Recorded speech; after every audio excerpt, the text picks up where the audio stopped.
जय जोहार दोस्तों, स्वागत है हमारे YouTube चैनल में।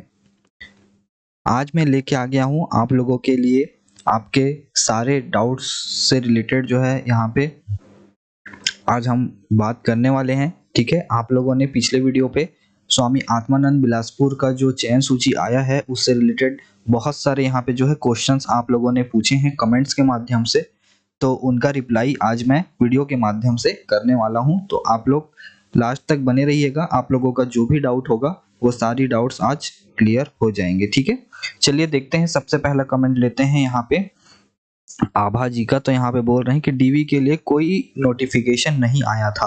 तो आपको बता दूं यहाँ पे नोटिफिकेशन आया था, साथ में कॉल भी किया गया था, लेकिन नोटिफिकेशन जो है जिस जगह पे अपलोड होना चाहिए था, वेबसाइट पे अपलोड हुआ था, लेकिन जिस जगह पे अपलोड होना चाहिए था वहाँ पे अपलोड नहीं किया गया था, किसी और जगह पे वो जो है अवेलेबल कराया गया था वेबसाइट पर ही। और साथ ही साथ कॉल भी किया गया था, लेकिन कॉल में भी एक दिक्कत थी कि यहाँ पे कॉल जो है हर किसी के पास नहीं गया था। ठीक है, उसके बाद चलिए आते हैं यहाँ पे।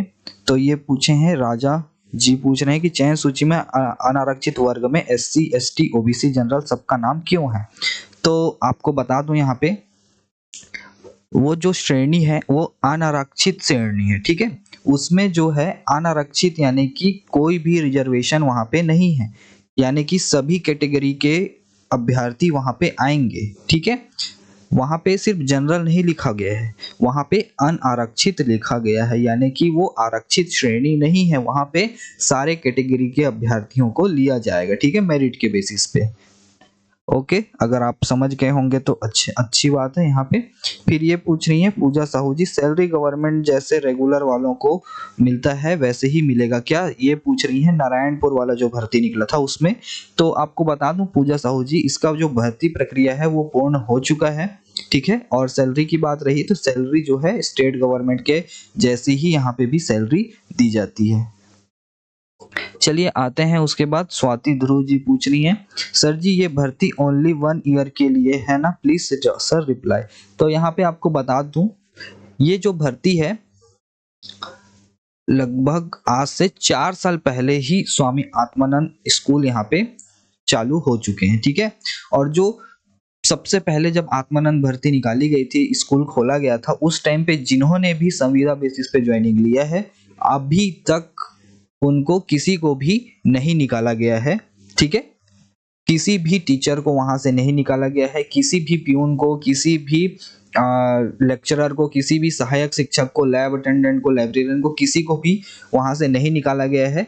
बस कारण ये हो सकता है अगर निकाला गया होगा कुछ को, तो वो कारण हो सकता है कि उनके काम में कहीं ना कहीं त्रुटि पाई गई होगी, इस वजह से उनको निकाला गया होगा। ठीक है, और कोई यहाँ पे जो है अगर आप अच्छे से काम करते हैं तो आपको फिलहाल तो यहाँ पे नहीं निकाला जाएगा। और शिक्षा विभाग का एक रिकॉर्ड मैं जान रहा हूँ अभी तक का कि शिक्षा विभाग में अगर आप चौकीदार के पद पर भी अगर कार्यरत हैं, चाहे वो डेली वेजेस हो चाहे वो संविदा हो, तो भी आपको यहाँ पे जो है शिक्षा विभाग का रिकॉर्ड है कि शिक्षा विभाग से अभी तक, भले उनको रेगुलर नहीं किया गया हो, लेकिन अभी तक शिक्षा विभाग में किसी को भी, मैं जहां तक जान रहा हूं कि शिक्षा विभाग से अभी तक से किसी को भी यहाँ से मतलब कि सरकार के द्वारा उस भर्ती को निरस्त करके वहां पे नया पद जो है नहीं निकाला गया है रेगुलर में। ठीक है, तो ऐसा हुआ है, यानी कि मेरा कहने का मतलब है कि अगर आप संविदा के पद पर जाते भी हैं तो आपको अभी नहीं निकाला जाएगा। ठीक है, उसके बाद पूछते हैं संदीप साहू जी, कांकेर आत्मानंद के बारे में इंफॉर्मेशन दीजिए सर। तो कांकेर का अभी अभी कुछ टाइम पहले ही डेट खत्म हुआ है। ठीक है, ऑनलाइन आवेदन करने का,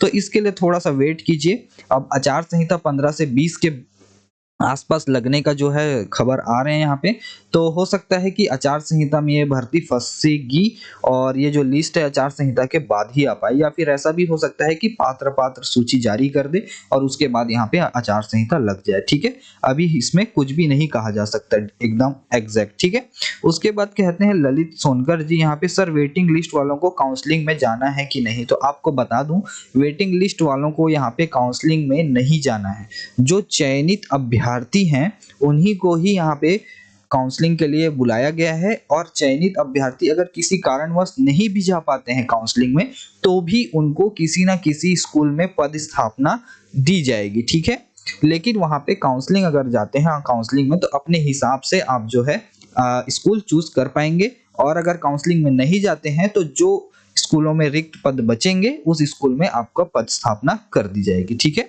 उसके बाद आते हैं यहाँ पे आकृति जी पूछ रही हैं कि जांजगीर चांपा का मेरिट लिस्ट कब तक आएगा, इस पर एक वीडियो बनाइए। तो इसका मेरिट लिस्ट आना तो अभी मुश्किल लग रहा है। ठीक है, अगर आचार संहिता में भर्ती फंसती है तो फिर तो मान के चलिए जनवरी फरवरी के बाद ही आएगा यहाँ पे। लेकिन अगर आचार संहिता में भी यहाँ पे काम होता है तो फिर इसका कम से कम 15 से 20 दिन के अंदर मेरिट सूची जो है आ जानी चाहिए। ठीक है, उसके बाद आते हैं यहाँ पे जय चतुर्वेदानी जी पूछ रही है कि कॉल करके बुलाए थे, क्या मेरे पास कॉल नहीं आया डीवी के लिए और कुछ समझ नहीं आ रहा कब क्या हो रहा है। तो आपको इसके लिए खुद भी एक्टिव होना पड़ता है थोड़ा सा। ठीक है, आपको भी थोड़ा सा विभाग से जानकारी प्राप्त करनी पड़ती है या फिर आपको इधर उधर से थोड़ा सा सोर्सेस जो है अपने स्तर पर लगाने पड़ते हैं। ठीक है, मानता हूं यहाँ पे जो है विभाग द्वारा एक गलती की गई थी कि जिस जगह पे यहाँ पे डॉक्यूमेंट वेरिफिकेशन का नोटिस डालना चाहिए था उस जगह पे ना डालकर किसी और जगह पर डाल दिया गया था। लेकिन यहाँ पे फिर भी आपकी एक जिम्मेदारी बनती थी कि आप जो है विभाग से टाइम टू टाइम एक बार इंफॉर्मेशन कलेक्ट करें। ठीक है, तो यहाँ पे आपको बता दूं यहाँ पे कॉल जो है बहुत से अभ्यर्थी ऐसे हैं जिनके पास कॉल नहीं गया था। तो इससे संबंधित जो है आपको जो भी परेशानी होगी आपको विभाग से ही जाकर बात करनी होगी। ठीक है, उसके बाद आते हैं रोहित भगत जी कहते हैं कि स्पोर्ट्स टीचर के लिए सिलेक्शन प्रोसेस में मिस्टेक हुआ है सर, बीपीए डिग्री के वेटेज को ना लेकर ग्रेजुएशन डिग्री का वेटेज को लिया गया है। तो यहाँ पे आपको बता दूं जो बीपीए डिग्री था वो आपका सिर्फ और सिर्फ एक न्यूनतम योग्यता रखा गया था। ठीक है, जैसे कि शिक्षक के पदों पर होता है, शिक्षक, सहायक शिक्षक, लेक्चरर के पदों पर होता है, वहां पे 10th 12th graduation post graduation के मार्क्स को लिया जाता है, ना कि जो उन्होंने बीएड किया है उसका मार्क्स नहीं लिया जाता है। वैसे ही यहाँ पे भी आपके ग्रेजुएशन के मार्क्स को लिया जाएगा, यहाँ पे बीपीएड के मार्क्स को नहीं लिया जाता। ठीक है, उसके बाद आते हैं प्राची गुप्ता जी, जिनका वेटिंग लिस्ट में नाम आया है उनको क्या करना होगा। आप लोगों को अब कुछ भी नहीं करना है। अगर मान लीजिए पोस्ट अगर खाली जाता है, कोई ज्वाइनिंग नहीं करता है, तो वहां पे वेटिंग वालों को कॉल करके विभाग द्वारा सामने से कॉल आएगा कि आपका नाम यहाँ पे सेलेक्ट किया गया है, आप वेटिंग लिस्ट में थे तो आपको यहाँ पे सेलेक्ट किया गया है, तो आप जो है यहाँ पे आइए और अपना ज्वाइनिंग ले सकते हैं, ऐसा करके सामने से कॉल आएगा। ठीक है, ओके। उसके बाद आते हैं स्वाति जी पूछ रहे हैं कि कॉल करके बुलाया था क्या डॉक्यूमेंट वेरिफिकेशन के लिए। जी हाँ, बिल्कुल बुलाया गया था। इतना है कि हर किसी के पास जो है कॉल नहीं जा पाया था, लेकिन यहाँ पे कॉल जो है बहुत से मैक्सिमम अभ्यर्थियों को यहाँ पे कॉल करके बुलाया गया था। साथ ही साथ नोटिस भी वेबसाइट पर जारी की गई थी। सर मेरे पास भी कोई कॉल नहीं आया था, लता साहू जी कह रहे हैं यहाँ पे बहुत लोगों के पास कॉल नहीं गया था। ठीक है, चलिए यहाँ पे पूछ रही है कामिनी कौशिक जी पूछ रही है कि और सर सहायक शिक्षक में कई लोग का नाम हटाकर दूसरे का नाम डाला गया है लिस्ट में। ओके, आरटीआई कैसे फाइल कर सकते हैं, क्योंकि सहायक शिक्षक में कई कॉमर्स वालों को सिलेक्शन दिया गया है। तो कामिनी कौशिक जी आप जो है इसके लिए अकेले स्टैंड नहीं ले पाएंगी। ठीक है, अगर आप आरटीआई लगाती भी हैं तो महीना 2 महीना 3 महीना तक का यहाँ पे जो है समय आपका लग जाएगा। ठीक है, आप खुद भी परेशान हो जाएंगी। उससे अच्छा सबसे बेस्ट ये है कि आप कम से कम 2-4 लोगों को जो ऐसे अभ्यर्थी हैं जिनका नाम आना चाहिए था और उनको यहाँ पे नाम नहीं आया है, या फिर ऐसे कोई 2-4 अभ्यर्थियों से आप जो है चर्चा कीजिए और साथ में आप जो है डीओ कार्यालय में जाकर अपना आपत्ति जो है एक आवेदन के रूप में उन लोगों को प्रेषित कर सकते हैं विभाग में कि आपके द्वारा जो है यहाँ पे त्रुटि की गई है। और अगर वो लोग नहीं मानते हैं तो उसके बाद में फिर आप आरटीआई फाइल कर सकते हैं। ठीक है, उसके बाद आते हैं खुमेंद्र साहू जी पूछते हैं कंप्यूटर टीचर का चयन सूची टेस्ट के बाद। जी हाँ, बिल्कुल, यहाँ पे उन लोगों का कौशल परीक्षा लिया जाएगा और कौशल परीक्षा के बाद में यहाँ पे जो है चयन सूची उनकी जारी की जाएगी। लेकिन अभी तक मुझे जो है कंप्यूटर शिक्षक के लिए जो कौशल परीक्षा होनी है उससे संबंधित कोई भी जानकारी यहाँ पे अभी तक मुझे नहीं मिली है। तो कंप्यूटर शिक्षक में जिनका भी नाम आया है, ठीक है, कौशल परीक्षा के लिए, उनसे एक निवेदन रहेगा कि आप जो है डायरेक्ट विभाग से कांटेक्ट कर सकते हैं, जाकर हो या फिर आप जो है कॉल करके एक बार एटलीस्ट पता करने की कोशिश कर सकते हैं कि वहाँ पे कौशल परीक्षा में इंटरव्यू लिया जाएगा या फिर कोई कंप्यूटर बेस्ड आपको स्किल टेस्ट वगैरह कुछ देने पड़ सकते हैं। ये जानकारी आपको विभाग से ही मिल पाएगी, ठीक है। उसके बाद चलिए देखते हैं, तो हेमलता मंडावी जी कह रहे हैं कि कांकेर का लिस्ट कब आएगा। ये मैंने बता दिया है, अभी कोई भी इसका गारंटी नहीं है। जांजगीर चांपा का कुछ अपडेट अभी नहीं आया है। उसके बाद कंप्यूटर वालों का स्किल टेस्ट कब होगा सर, इसके लिए आप अलग से नोटिस जारी किया जाएगा, थोड़ा वेट कीजिए। कांकेर का लिस्ट कब आएगा, तो ये जो है अभी फिलहाल इसके बारे में कोई जानकारी नहीं है। और सर मेरे पास भी कॉल नहीं आया था जी, बहुत लोगों के पास कॉल नहीं गया था। जांजगीर चांपा का ओके। सर जी मेरे पास तो कुछ भी फोन नहीं आया था सत्यापन के लिए। जी हाँ, यहाँ पे बहुत लोगों के पास कॉल नहीं गया था सर। मेरा कंप्यूटर टीचर में नाम आया है, लेकिन उसमें 20 नंबर का कौशल टेस्ट का बोले हैं, तो आगे क्या प्रोसेस होगा, कौशल परीक्षा में क्या होता है, थोड़ा गाइड करें ताकि प्रिपरेशन कर पाऊं मैं। जी इसके लिए आपको जो है कौशल परीक्षा में अभी जहां तक मुझे है पता है कि कौशल परीक्षा के नाम पे इंटरव्यू ही सिर्फ लिया गया है, लेकिन मेरे हिसाब से आपके लिए ये ज्यादा बेटर रहेगा कि आप एक बार विभाग से संपर्क करें कि यहाँ पे आप कौशल परीक्षा के रूप में इंटरव्यू लेंगे या फिर और कुछ स्किल टेस्ट वगैरह या कंप्यूटर बेस्ड या टाइपिंग टेस्ट वगैरह ली जाएंगी।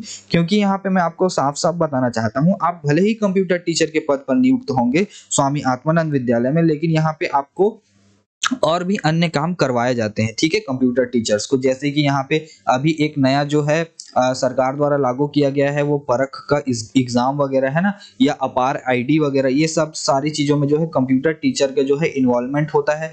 साथ ही साथ यूडाइस जो है वो हर बच्चे का एक अलग जो है फॉर्म फिल होता है, उससे संबंधित भी जो है कंप्यूटर, उसमें भी कंप्यूटर टीचर का इन्वॉल्वमेंट होता है।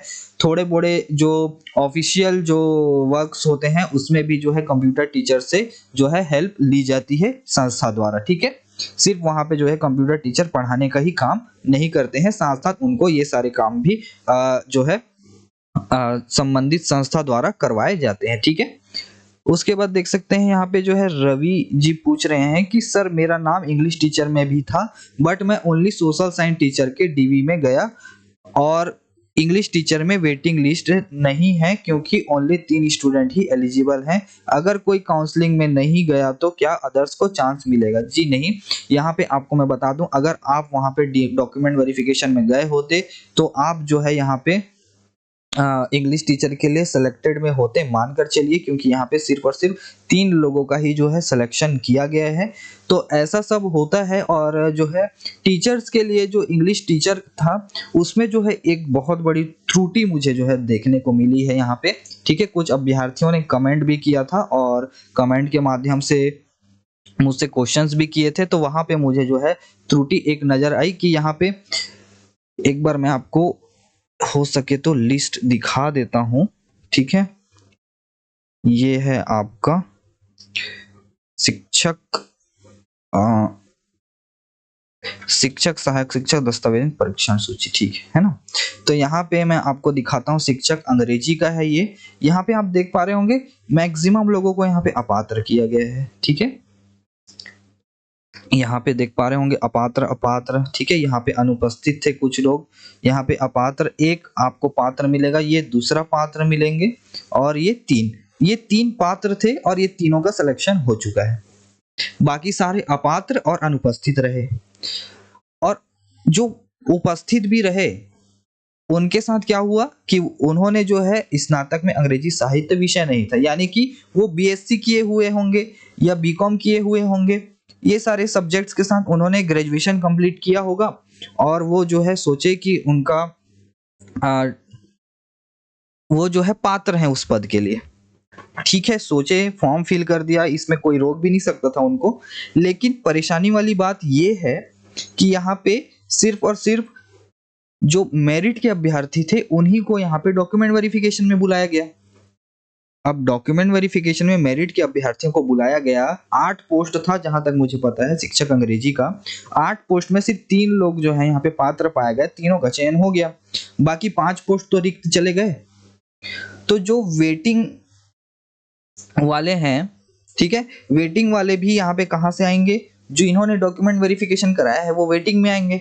यहाँ पे तो डॉक्यूमेंट वेरिफिकेशन में ही 3 लोग सिर्फ पात्र मिले हैं, तो वेटिंग तो लिस्ट आएगी नहीं, चयन सूची पूरी हो नहीं पाई, ठीक है, ये हो गई एक चीज। अब जो है डॉक्यूमेंट वेरिफिकेशन से पहले जो फाइनल मेरिट सूची निकाली गई थी, उस मेरिट सूची के अनुसार एक पद के लिए 5 लोगों को बुलाया गया डॉक्यूमेंट वेरिफिकेशन में। लेकिन एक पद के लिए 5 लोगों को बुलाने के बाद भी जो बचे हुए अभ्यर्थी थे, उनमें से बहुत सारे ऐसे अभ्यर्थी होंगे जो उस पद के लिए पात्र होंगे, लेकिन मेरिट के वजह से उनको यहाँ पे डॉक्यूमेंट वेरिफिकेशन में नहीं बुलाया गया।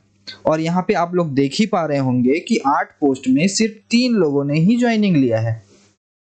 यहाँ तक कि वेटिंग चयन जो मतलब जो पोस्ट थे वो पूरे पोस्ट ही फिल नहीं हो पाए। तो ये सारी जो है दिक्कतें यहाँ पे जो है फेस करने को मिलती हैं अभ्यर्थियों को। ठीक है, तो चलिए अब इसके लिए आपको अगर समाधान की बात करें तो आप लोग जो है ग्रुप बनाकर, वही जैसे कि मैंने आपको सहायक शिक्षक के लिए बताया कि आप ग्रुप बनाकर वहां पे जो है आप अपना आपत्ति आवेदन के रूप में प्रस्तुत कर सकते हैं डीओ कार्यालय में, क्योंकि यहाँ पे सरकार का कोई लेना देना है नहीं। यहाँ पे जो चयन समिति गठित की गई है, वो चयन समिति अगर चाहे तो वहां पे फिर से डॉक्यूमेंट वेरिफिकेशन करवा कर आप लोगों को फिर से वहां पे ज्वाइनिंग दिया जा सकता है। ठीक है, क्योंकि ये चयन समिति के ऊपर पूरा का पूरा निर्भर होता है। चयन समिति चाहे तो कुछ भी कर सकती है। ठीक है, तो अगर आप लोग वहां पे अपना आपत्ति प्रस्तुत करते हैं तो वहां पे आप लोगों का चांस है कि आप लोगों को फिर से डॉक्यूमेंट वेरिफिकेशन में बुलाया जाए एक नई मेरिट सूची के साथ, और उसमें से अभ्यर्थियों को चयन प्रक्रिया में शामिल किया जाए। ठीक है, तो चलिए ये हो गई बात। अब आते हैं आगे। तो यहाँ पे महेंदी दिवांगन जी पूछ रहे हैं कि यहाँ पे सर कब तक आएगा सिलेक्शन लिस्ट बिलासपुर का। ओके, इस सिलेक्शन लिस्ट आ चुका है, अगर आपने वीडियो नहीं देखा है तो देख सकते हैं। तो जहां तक मुझे लगता है कि ये जो है पूरी की पूरी कमेंट्स जो है आपका कंप्लीट हो चुका है। जो भी आपने पूछा था पिछले वीडियो में वो सारे कमेंट्स मैंने आप लोगों के लिए कवर कर दिए हैं।